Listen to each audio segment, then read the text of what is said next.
Hey everyone, welcome to another episode of Nerd Herders. I'm Rich. And I'm not Ralph Macchio. Today we are, for our discussion, some might say we're a little late on this, but that's okay. We've both gotten to a point where we feel comfortable discussing this. We are going to do our top 10 movies of 2015. Yes. So sit back, relax, and enjoy. Now we both did our top 10 a little bit differently. We did. I did mine in alphabetical order. Yes, you like to be difficult. Yeah, I do. Well, I got to the point where I was going through some of these and I'm like, how does this do? I really want to, just whatever. It's going to be alphabetical. I know I have a favorite movie. I have one that I will say is my absolute favorite for the year. As do I. But they are not... When you do this, before we even start, off the top. So this is something that I do every year, and actually, you know, if you ever want to follow me on Letterboxd, I'm on there at Stonks as well. And throughout the year, I make a list as I see movies, every movie I see, and I put them in the order of, well, I enjoyed that more than this. Okay. But when you think of your top 10 list, how are you compiling? How are you finding those movies? Is it the 10 movies you enjoyed the most, the 10 movies you thought were the best actually made movies? How do you think It tends to be a blend of both. Okay, yeah. Where there's movies where, okay, I'm on a technical level, it may not be as good as some other movies, but I enjoyed this a lot more.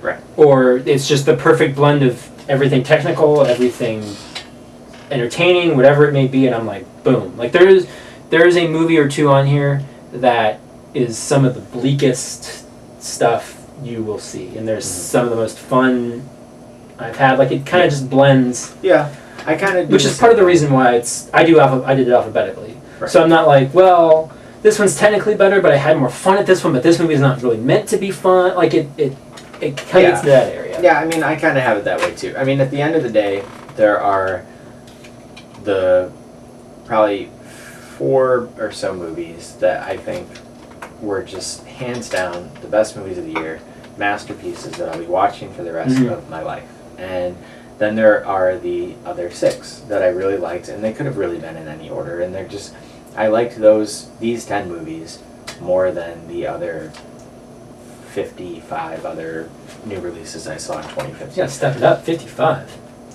I mean, how many did you see that came out in theaters in 2015? I mean, that's why you should keep track of this. I did. I used to. I haven't for a while. Letterboxd is the most easiest way to do it. Alright, I will do Letterboxd for 2016. Alright, because I still have not seen a 2016 new release. I don't know if I have that. That'll change We got soon. Deadpool soon. We do. Alright, so let's start going through it. Okay.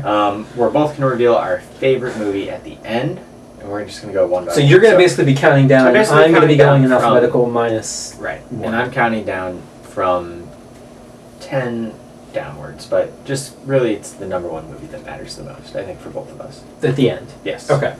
So, why don't you go first? The first one I have on here is Anomalisa. Okay. Talked about this, I think it was last week, or the week before, maybe. I saw this one pretty recently. The animation is incredible. I love the story. What story there is, I've talked to some different people, and one of the comments is the story could have been developed better, but I like sort of the slice of life nature that this movie has, and just sort of the depressing nature of it as well. And the animation's incredible, and their ability to really bring these puppets to life and make you care about them the way you would care about any normal like character or actor or whatever it is. Yeah, I'm really excited to see that one. I'm not surprised that it's on your list. It sounded like you really loved it. I can't wait to see it. It is not on my list because I haven't seen it. Yeah. So my first movie is Me, Earl, and the Dying Girl. This movie came out over the summer, an independent film, and it was a big hit, I believe, at Sundance. I just found the movie to be not perfect. It does fall into some of those quirky indie movie sensibilities a little bit, but I found it to be very emotional, funny at times. I thought that the lead performances were very, very strong. Very strong. Overall, it's a fun experience, it's a sad experience, and it was an experience that I felt really throughout the entire year. But it's also it deliberately it feels deliberately like it's trying to get people like Yes. us with the movie sweeting and Mhm. and all of that. So that's what kept it from being a truly like great movie, but I thought it was a very good movie. Okay. This is not on my list. Okay. I really do like this movie. It's actually on my honorable mentions list. Okay. My probably biggest issue with it, spoilers from you, Earl and Dying Girl, if you haven't seen it, so you may want to listen, is the end. Only because it's set up, it deliberately says multiple times that this isn't going to happen, that certain things aren't going to happen, and like I feel lied to at the end of it, and I'm like if you'd not even said it, then it could have just happened naturally, and what happens happens. But if you're going to really like push that fact and you're going to say, well, this doesn't happen, like let your guard down, like it's almost trying too hard to get the emotional response at the end that you could have achieved without even bringing that up. That's a fair point. Like that's kind of what kept it off of my top 10. Okay. But I really, otherwise I really like the Yeah. movie. I thought it was very strong, but I agree with that. Okay. All right, your next one. My next one is The Hateful Eight. Okay. This is one we also talked about pretty recently. Got to see it in 70mm. Love the experience of seeing it on 70mm. I really like the movie. It's a Tarantino film. Again, a lot of people said, the interior shots are wasted, but I don't think so. There's just so much detail and so much to see, and the characters are just so interesting and engrossing, and you just get so sucked into this dialogue and back and forth and here and there. And then the end becomes a very typical Tarantino movie. But I really like it. This was one of those that I was kind of, is it top 10? Is it honorable mention? Like, it's definitely one of my favorites, but ultimately I was like, looking at a couple of my other mentions, I'm like, no, I would take this over those. Okay, that's fair. It just missed mine. Okay. The most recent movie that I have not put in my rankings was Straight Outta Compton. It might be a little bit bad. Right now it's at number 12, so it's Okay. right on the brink. I liked Hateful Eight too. I think that it might have potentially the strongest group of characters in a Tarantino movie. Like the entire field, Yeah. I think is all very memorable. Because because there's so few, but it's another example of why he's so good at what he does. Yeah. It's a strong one, definitely, but it didn't make my list.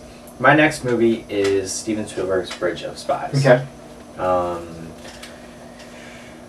It's another very good, very well told story from Steven Spielberg, one of the greatest storytellers of all time. It has a great performance from Tom Hanks, as well as Mark Rylance, who plays the spy.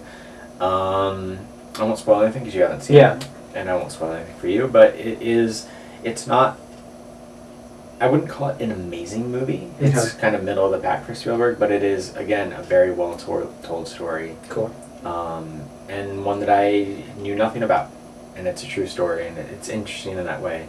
But it sort of feels like a movie that was trying to win awards. Like, you know what I mean? Yeah. But it is, the screenplay co-written by the Coens, you feel some of their quirkiness injected in there, and that makes it feel a little bit fresher. And it really is, it's just so well done, and it's compelling, and so I really enjoyed it. Yeah, I'm really looking forward to seeing it. I was gonna try to watch it before tonight or before today, but last night I was kind of watching it, and I was finishing up something else, and I was like, man, it's late. Do I want to try to finish it? Do I want to try to get it? It's like, you know what? I've seen what I've seen. Yeah, I gotta make my list at some point and just call it. So I'll get to it when I get to it. Exactly. I'm actually keeping track of how many movies on each other's list that we have not seen as we go along. And same disclaimer, same exact viewpoint. Eventually I'm going to see other movies from 2015 that I didn't get to, and maybe they would have made the list, but eventually you just kind of have to. Because then it's March, it's April, and then it's like, why even bother making a list because it's waited so long. Yeah. All right. So my next one on here is Inside Out. Ooh. Okay. I love this movie. Of course, it's on my top 10. But another great one from Pixar. it was nice to kind of see them, I say, return to form, but really, because what was the last one they did? Monsters University. Monsters University, which I enjoy Monsters University, but it doesn't have the same. It's Revenge of the Nerds, but with Monsters Inc. So you had that, and then you had Cars 2, and then Brave. Yes. Is that the order? Cars 2, Brave, Monsters University. Okay, so not a big fan of Brave, and I hate Cars 2. So seeing, it was a nice return to form for that. Having them back, we're like, wow, this is a top 10 movie. This is great. Made me cry. It did, the whole emotional roller coaster of everything. A movie about emotions. Yeah. Love the characters. It was a really interesting way to kind of tell the story, and something that we've not totally original, but for film, it's pretty original. You see that kind of stuff in cartoons or things like that every now and Yeah, then. definitely. But it still feels unique, and there's so much. I think within that idea of it being inside the head and the emotions, there's so much original thought put into how that's Yes.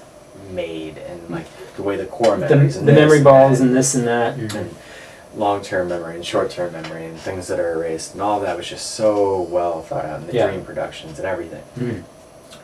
Cool. Another really good movie.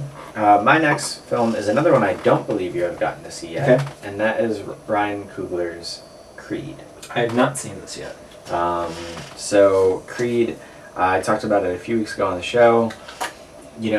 It is, if it weren't for that other movie that was a number 7 this year, it would have been the best 7th installment of a franchise this year. It's crazy that, the first Rocky was a really good movie, and then the other Rocky movies, until Rocky Balboa, maybe, were just kind of like entertaining. And this one is just it feels so of the time, it feels so unique in its own story while also being an installment in that franchise. And it's an inspirational story, and it's so well made, but it's also, there's a lot of emotion, and every character, I think I talked about it when we talked about it before, even the female lead in this movie, I feel like in any other version of this movie being made would have just been this generic throwaway, he's got to have a girlfriend, and they make her complex, and that's like I think that's the kind of storyteller that Coogler is. Stallone is great. Michael B. Jordan is excellent. Completely erases all memory that he was Human Torch this year. That's right. That was this year. I can't wait. Yeah, I can't wait to see. We know what's next for Coogler, Black Panther. That's going to be really interesting to see what he does with that, and then to see the future of this franchise, because we know we're getting Creed 2 already. Yeah. And can they keep this level of quality going, or will it kind of go the path of the Rocky movies and just be enjoyable stories about Adonis Creed, the boxer? Yeah. We'll see, but I love this movie. A lot of people did. I can't wait till you see it. I'm excited to see it. I think you're going to dig it. Yeah, so. Cool. All right. My next movie on here is Krampus. If you don't know Krampus, it's Michael Dougherty's new movie, director of Trick or Treat. Sort of his, it's not an anthology like Trick or Treat, but it's his next kind of, it's about his Christmas, his holiday, another holiday horror comedy, focused on the stories of Krampus, who's kind of like the devil Santa, or the shadow of Santa, whatever the specifics. Dark Santa. Depending upon what, this was exactly what I wanted it to be, exactly what I thought it needed to be. Trick or Treat is still one of my favorite horror films, and that was really the only thing he'd done. That was the only feature that he had done. Right. Co-wrote Superman Returns. Yeah. X-Men 2. And then it's like, oh, Krampus, here's this big follow-up. And it was hit every beat that it needed to hit for me. Funny when it needed to be. I would really say scary, but it had the really good horror moments and memorable kind of like creeps and ghoul-like things in it. But yeah, it's a lot of fun. Cool. I can't wait to see it. I missed it. And I hate that I did. I'm excited to see it. Alright, my next one. Mission Impossible Rogue Nation. Oh, wow, okay. I just really, really enjoyed this movie. I think in a year filled with spy movies, including Bridge of Spies, I guess, which I talked about, this was the one that was the most memorable for me. Again, it's a fifth installment in a franchise, and it was just, I thought it felt fresh. The stunts are fantastic, of course, and everybody talks about the airplane sequence, but for me, the one that I will want to revisit time and time again on Blu-ray is the whole opera scene. I thought that it was wonderfully staged. But there's a lot of moments like that in the movie, and I just had so much fun watching it. Yeah, it's really good. And Rebecca Ferguson is, I mean, where the hell did she come from? I thought that this was kind of the year of like, where the hell did that actress come from? Because you had her, you had Daisy Ridley, you had Alicia Vikander. And just like a lot of really strong standout female performances this year from unknowns. Yeah. And they're not going to be unknowns anymore. I loved Rogue Nation, and that's why it was on my list. Cool. The next one I got in here is Spotlight. Spotlight, if you don't know, it's the Boston Globes uncovering the priests, child molesters, and all that stuff. Really good performances are great. The story's great. We kind of joked in here when I saw it the last time. It's very much it's journalism, the investigative journalism, the movie, and it was refreshing to see kind of that style of journalism again that you don't really see anymore in real, life.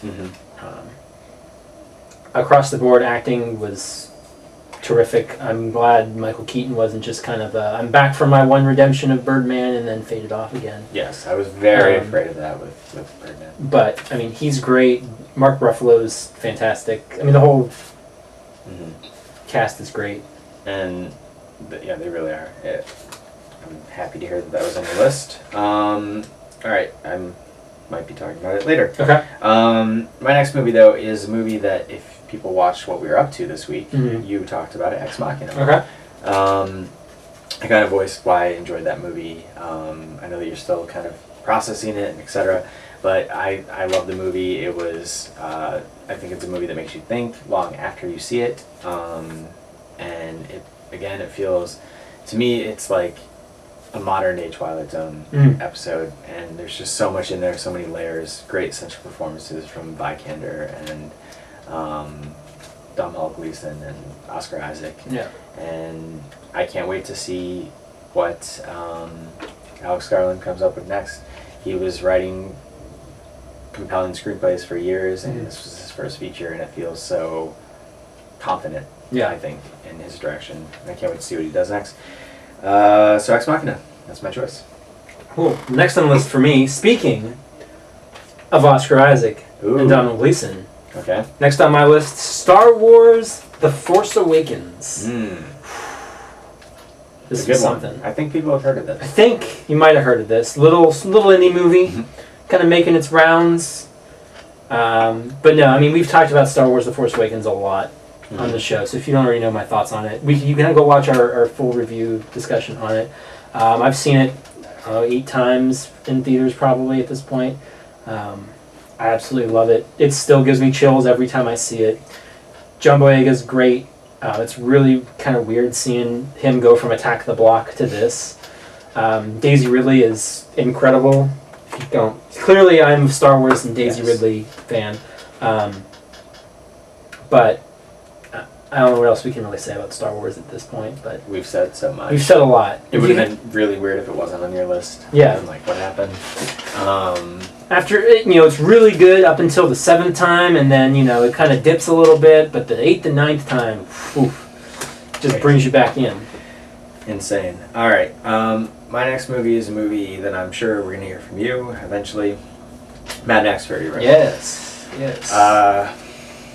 I was a fan of Mad Max from when I was a kid. I had a VHS of Mad Max that I probably watched way too young. It's right there. Right there.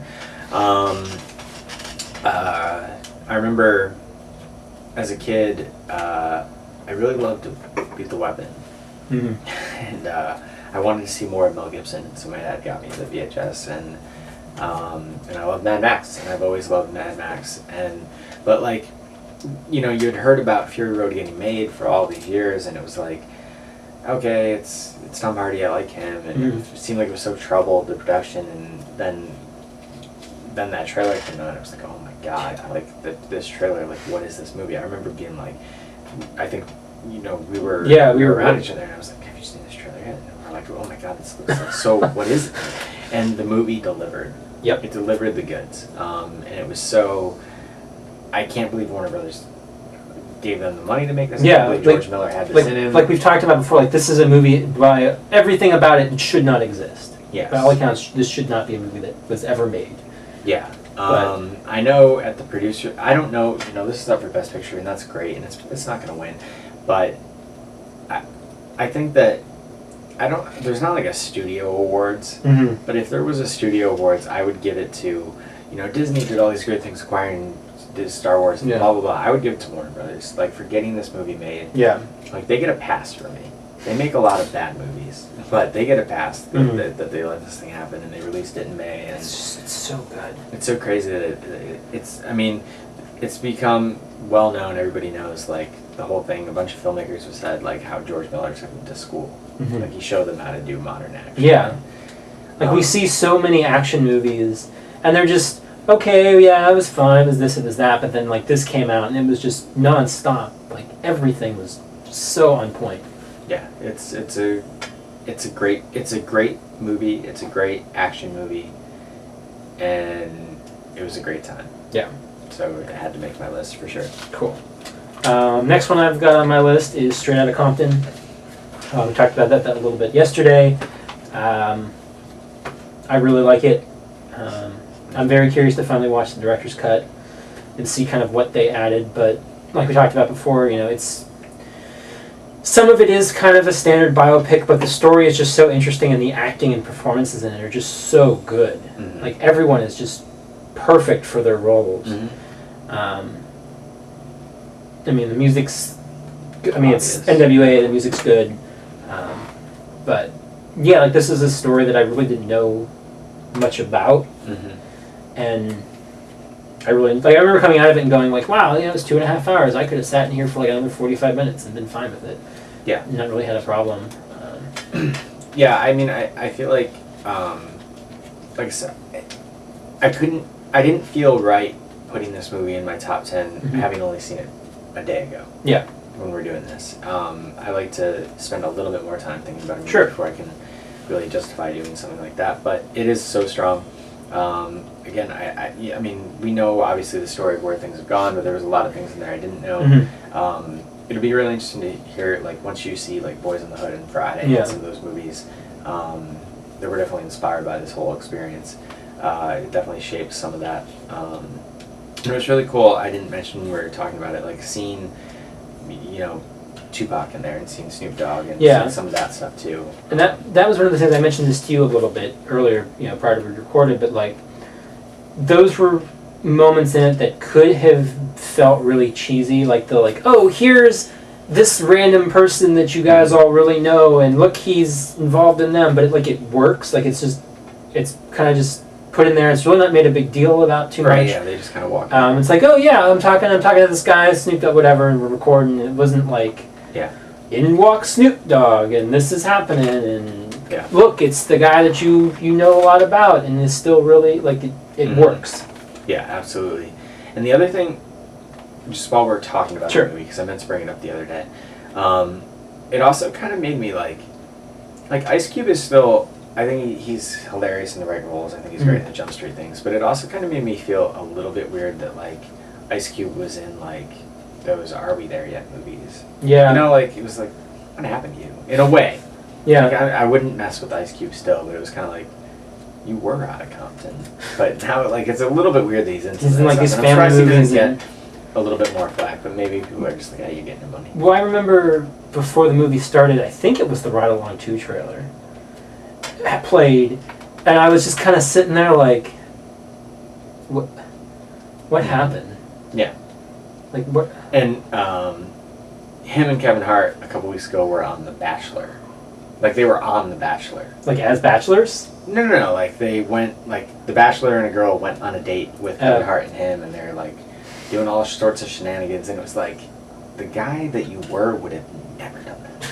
You know, like the guy who in Detroit in that scene, the great scene in the movie where they sing "fuck the police" Yeah. when they're not supposed to, stands up to the cops and doesn't care that he's going to get arrested. And Yeah. he's standing up for people's rights and stuff. Like, wouldn't have been on The Bachelor. I mean, you do kind of see that transformation a little bit in the movie, where he's slowly becoming like, turns himself down. He's more of a family man. He's talking hanging out with his wife, like, oh yeah, script and, yeah, like, oh, you know, we're just hanging out. Oh man, I'm loving this script that I'm writing. I can't wait. And like, and he he's slowly slowly, Z, and he's like, yeah, let's just do something together. And yeah, like he does. You he see that kind of changes. transition. But it would have been for him. nice, and I get that the focus of the movie was more on E Mhm. and even Dre.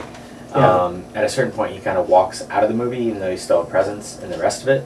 But it would have been nice to have seen what accounted for that change. Was it just me and the girl that we don't get to see him meet? Maybe Yeah. that's in the director's cut. Yeah, because I mean, that's kind of the challenge about a movie like this with so many characters who have a role in Mhm. this group. Is like, how do you Right. balance sort of Yeah, and like everybody? DJ Yella, like he's Yeah. basically doesn't exist. In Well, like two, like it's him and the other Yeah, guy are just yeah. sort of like they're just there. Yeah. They exist. Great movie, But- though. Really good, really strong. Yeah. So what do you got next? All right, next. Should have stopped closing this. I have Star Wars: The Force Awakens. Oh, what a coincidence! I mean, it was Star Wars, and it's back. Yeah. And beyond the one thing that you, and it we've talked about it, it doesn't even really bother me that it hits so many of the notes of A New Hope. Yeah. It doesn't really bother me, but it bothers me that it's in there for people to complain about. Like, I Yeah. hate that so many people use that as a complaint about the movie, because and they're not wrong. No. But it doesn't bother my enjoyment. But where I think it might end up bothering my overall enjoyment of the movie is, say Episode 8 knocks it out of the park and feels way more original, and then going back and rewatching this, I feel like you might feel it more. But I love so much about what they set up. Yes. I love what they set up with the new characters, but I do feel like the Star Killer device And I does think feel like a that's device for Probably audiences. my biggest of It's- all the New Hope comparisons. That's probably my biggest. Other than that, the Com- experience of watching this Yep. movie, it's all perfect. But those are the few just minor things that just keep it out of that top spot. Because otherwise, what more would I have wanted from Yeah. this year? And it really delivers that. And the greatest thing that JJ did, and Lawrence Kasdan, and then the actors who portray them, was making you probably care more about the new characters than you do about the old ones. Yep. Where you're ready to just be like, that's great that you had all the old people. I I'm can't ready wait for to the see next where one everybody to else be." goes, and And I you- want to follow these exactly. characters and see what happens. It's genius that Mhm. they're able to pull that off. So much fun. I can't wait to watch it for the rest of my life. Like, over and over. What do you got next? So next on my list is The Tribe. Are you familiar with this at all? I don't think so. The Tribe is, I believe it's Russian, but the entire movie takes place at a school for the deaf and is all done in sign language with no subtitles. And yet Interesting. everything, like, you definitely don't know like the specifics of what they're saying, but everything comes across that you need to know. You totally understand where the story's going, kind of what's happening. Like, it's all well acted and all portrayed. And for a movie that is about people who are deaf, the sound in this movie, like the sound design and stuff in it, is excellent.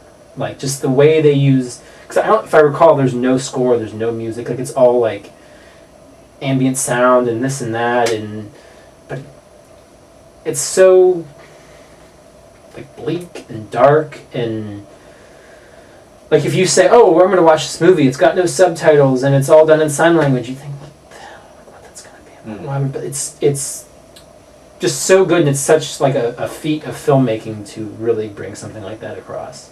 Interesting. I think I heard about the movie when it came out earlier in the year, but I didn't know that it was about that. That sounds Yeah. really interesting. I'll have to check it out. Yeah, Is it it's- out? I don't know. I saw it. It played for the Florida Film Festival this year, in April. And I don't know if it's gotten. I feel like Draft House might have picked it up, maybe. But I remember hearing something about it getting released, but I don't remember if it has ever come out yet. I'll have to look into that. It definitely sounds interesting. Mm-hmm. Very cool. All right, my next movie is another one that you've already done, Inside Out. Okay. Pixar, again, like, it's weird to say Pixar's back. They made some movies that I enjoyed, but I think that they were back to feeling really creative and bringing the emotion. Yes. And memorable characters too. Mm-hmm. Like, I enjoy Brave, but I don't like constantly think about like Merida's mother. And Monsters University was fun, but like it wasn't new original. Like, it's fun. Like, it's a prequel to a movie that was great. Yeah. But this just feels so unique. Again, it's not totally original, but everything that it does in it is original, and just the emotions it makes you feel. I thought that it was one of their finest films. Mm-hmm. Definitely had to make my list. Cool. Next one I've got on here is When Marnie Was There, which is the most recent and possibly final film from Studio Ghibli. Mm-hmm. Another one I saw at the festival this year. It's still stuck with me all this time. I absolutely adore it. It's Ghibli. I mean, it's not quite Miyazaki, but it's one of, it's a great Ghibli film. If you're into those kind of movies, it's definitely... Yeah. It kind of it's a little bit on the fantastic, but it's still pretty grounded, so it doesn't quite go like the route of Spirited Away, we talked about a little bit last week with Dana, or something like that, but it has those kind of magical Ghibli elements in it too.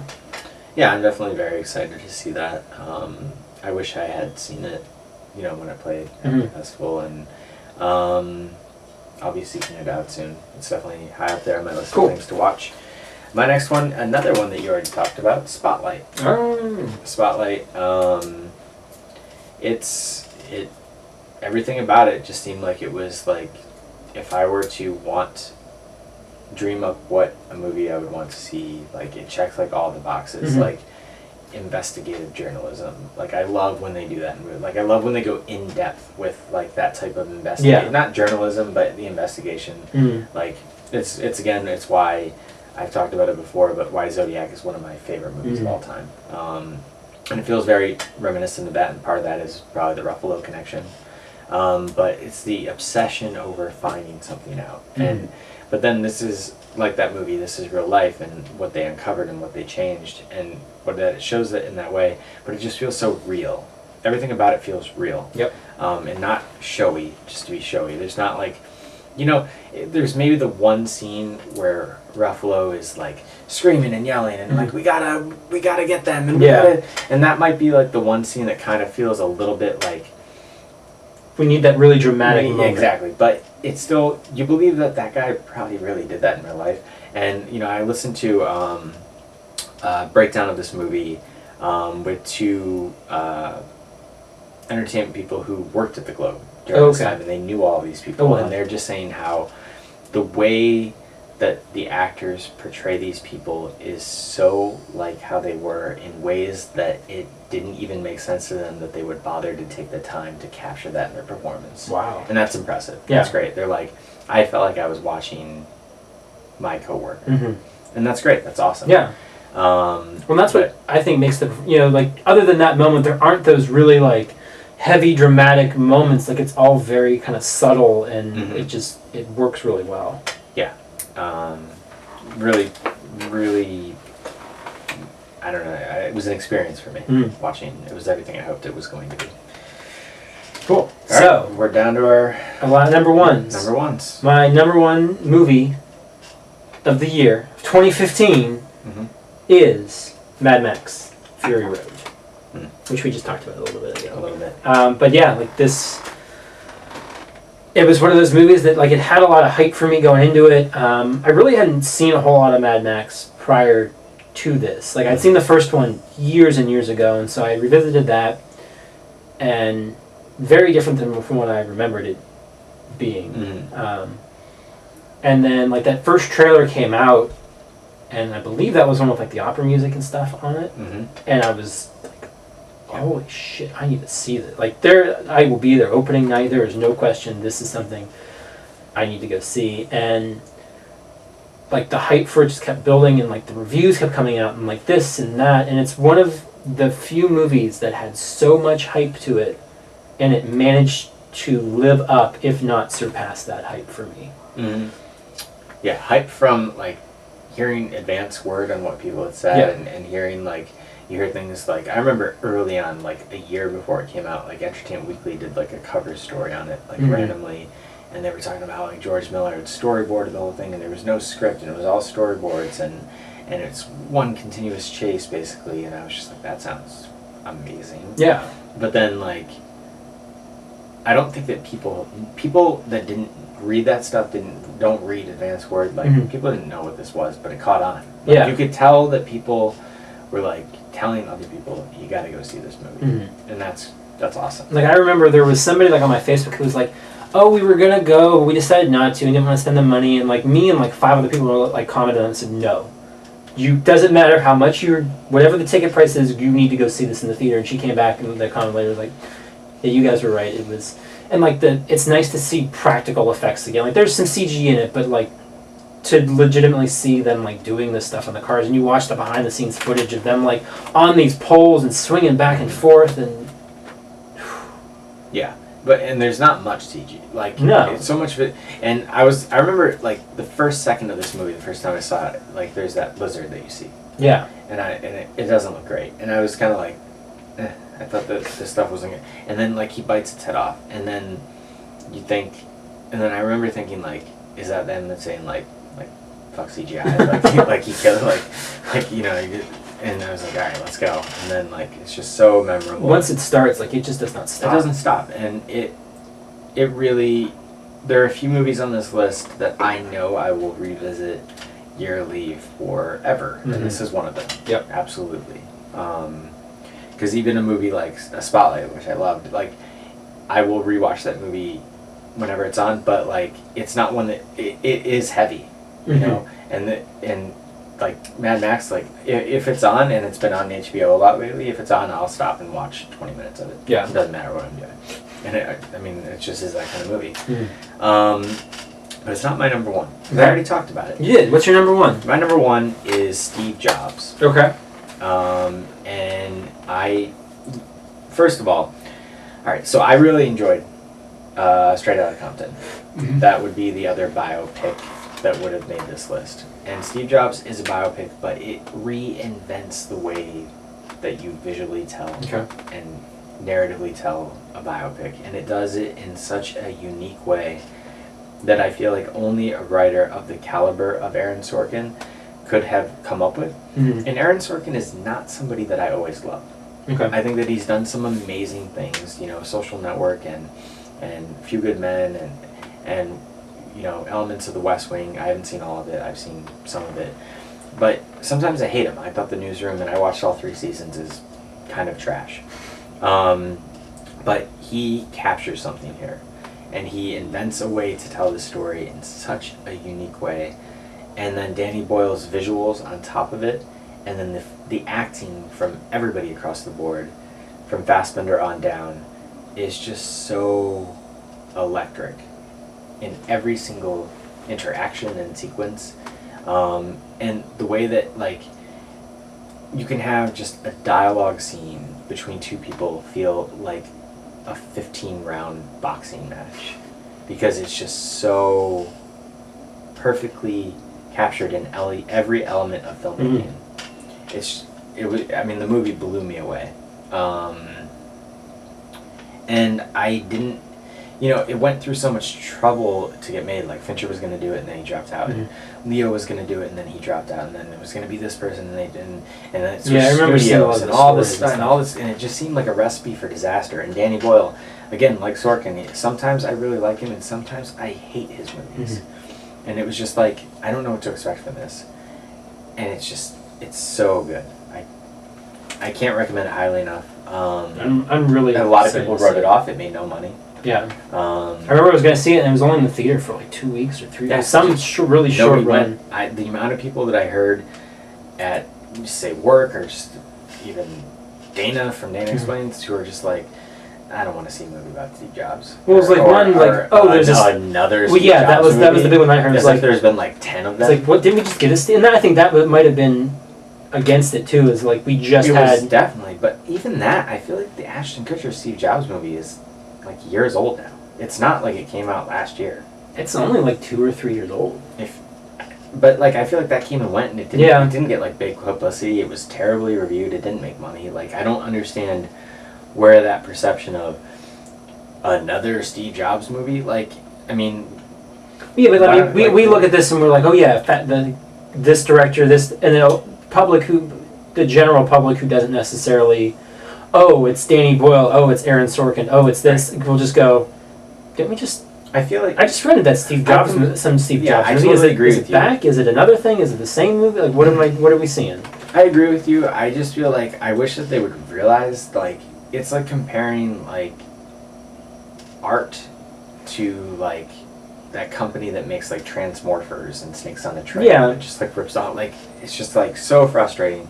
Eventually, it's gonna find its audience. Well, it was like, it reminds me sort of, and I mean, this is a very different movie. Of like, you had Paul Blart come out, Mm-hmm. and then you had Observe and Report, Mm-hmm. which I love Observe Me and too. Report. I think that's Yeah. so underrated. I think it's a great movie. Yeah. I love the darkness of it and like just the places that it goes. And it was something someone was like, didn't we just get a mall cop movie? Like, why do we need another mall cop? Yeah. Yeah. So it's that same kind of like. Yes, very similar. Actually, I'm happy to hear that you like that. I love that movie. I love Observe and Report. But yeah, very similar to that situation. Good point. You have not seen Steve Jobs? I've not. It's supposed to be out soon. I think it's on Amazon already as like a. Yeah. You can buy it on digitally, so I may try to rent it if that's available. But I do really want to see that and Bridge of Spies are the 2 big ones that I want to Cool. catch up on. Do you want to do our honorable mentions real quick? Just Yeah, knock sure. them out. And I'll just say there were 4 of your movies I hadn't seen, 3 of mine that you hadn't seen. Okay.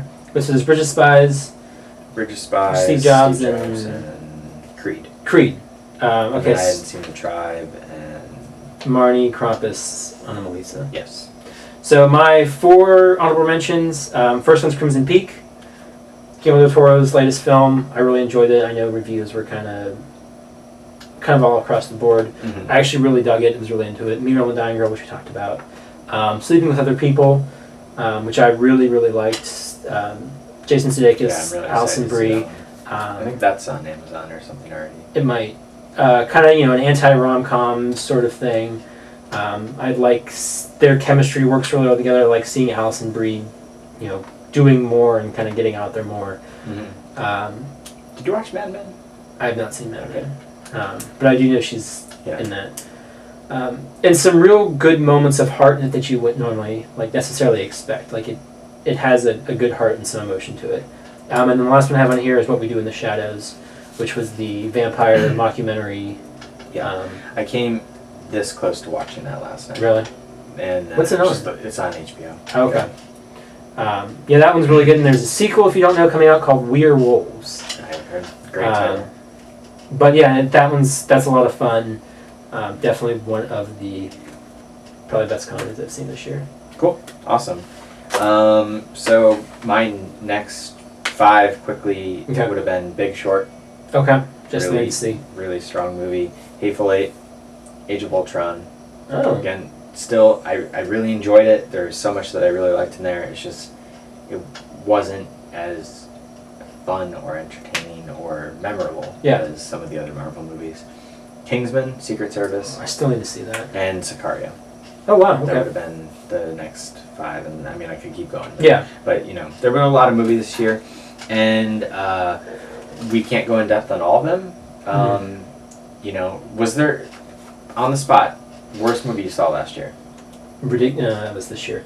No, that came out in December. Was it this? Oh yeah, so Ridiculous 6. I don't even have that on my list. I still would choose this movie over it. Mine would have been Paul Blart 2.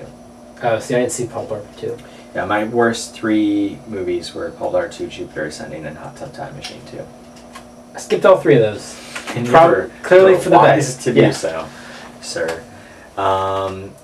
So we can't talk about every movie that we Yeah. saw, but you know how people can really know about every movie that we saw and what we thought? They can find us on Twitter. Yeah. Yeah, right? I'm at Stonks. I'm at Rich Belson. The channel's at OABeer_official. You can email us at overbeerofficial@gmail.com. What did you think of the movies that we picked for our top 10? What did we get wrong? What did we miss? What should we have talked about? Did we not see something that we should have? I know there was some that I wanted to see and I couldn't get to, and same with you. There's another way that people can find out. What's that?